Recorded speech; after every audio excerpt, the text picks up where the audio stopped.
മെച്ചപ്പെട്ട വില ലഭിക്കുമ്പോഴും നിരാശയിലാണ് ഇടുക്കിയിലെ ഏലം കർഷകർ. ശരാശരി വില 3000 കടന്നിട്ടും അതിന്റെ ഗുണം കർഷകർക്ക് പ്രയോജനപ്പെടുത്താനാകുന്നില്ല. വൻകിട വ്യാപാരികളുടെ ഇടപെടലാണ് കർഷകരെ ബുദ്ധിമുട്ടിലാക്കുന്നത്. സീസൺ അവസാനിച്ചതും ഏലക്ക മുഴുവനായി വിറ്റൊഴിഞ്ഞതുമാണ് കർഷകരെ ദുരിതത്തിലാക്കുന്നത്. ഉൽപാദനത്തിലുണ്ടായ കുറവും പ്രതിസന്ധിയായി. ഉൽപാദനവും ലേലകേന്ദ്രത്തിൽ വിൽപ്പനയും കുറഞ്ഞതോടെ 1.5 മാസത്തിനു ശേഷം ഏലം വില കിലോയ്ക്ക് വീണ്ടും 3000 കടന്നു. കഴിഞ്ഞ ദിവസം നടന്ന ലേലത്തിൽ ഏലത്തിന് ശരാശരി വില 3196 രൂപ വരെ ലഭിച്ചു.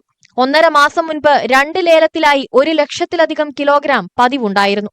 എന്നാൽ കഴിഞ്ഞ ആഴ്ചയിലെ അവസാന ലേലത്തിൽ 2 ലേലകേന്ദ്രങ്ങളിലായി ആകെ 87,048 കിലോഗ്രാമാണ് ഉള്ളത്.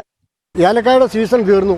ഈ ഒരു 1.5-2 മാസമായുള്ളൂ ഏലക്കായ്ക്ക് ന്യായമായി ഒരു കർഷകൻ ആഗ്രഹിച്ചതായ ഒരു വില ഉയർന്നു വന്നിട്ട്.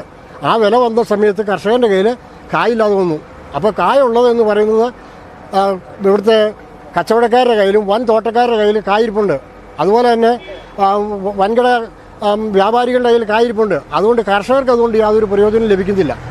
വൻകിട വ്യാപാരികളുടെ ഇടപെടലാണ് ഏലം വിലയിലെ ചാഞ്ചാട്ടത്തിന് കാരണമെന്ന് കർഷകർ പറയുന്നു.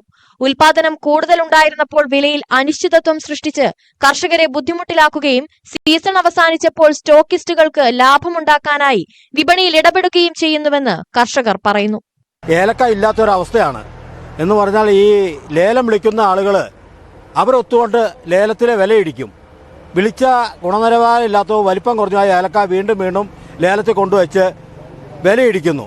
കർഷകരെ സംബന്ധിച്ച് ഉൽപാദന ചെലവ് കൂടുതലാണ്. അതുപോലെ തന്നെ കീടനാശിനി വളപ്രയോഗം ഇതിനൊക്കെയും വില കൂടുതലാണ്. അപ്പോൾ ആനുപാതികമായിട്ട് അവർക്ക് വില ലഭിച്ചുകൊണ്ടിരുന്നില്ല. എന്നാൽ ഇപ്പോൾ വിലയുണ്ട്, പക്ഷേ അവരുടെ കയ്യിൽ ആവശ്യത്തിന് സ്റ്റോക്കില്ല. സീസൺ ആരംഭിച്ച ജൂണിൽ 2130 രൂപയായിരുന്ന ശരാശരി വില നവംബറിലാണ് 3000 തൊട്ടത്. പിന്നീട് 1.5 മാസത്തോളം വില ചാഞ്ചാടിക്കൊണ്ടിരുന്നു. സീസൺ അവസാനിക്കാറായതോടെയാണ് വീണ്ടും 3000 കടന്നത്. ഭൂരിഭാഗം ചെറുകിട കർഷകരും ഏലക്ക വിറ്റൊഴിഞ്ഞതിനാൽ വൻകിട കർഷകർക്കും വ്യാപാരികൾക്കും മാത്രമാണ് ഇപ്പോഴത്തെ വില വർധനവിന്റെ പ്രയോജനം ലഭിക്കുക. ന്യൂസ് 18 ഇടുക്കി.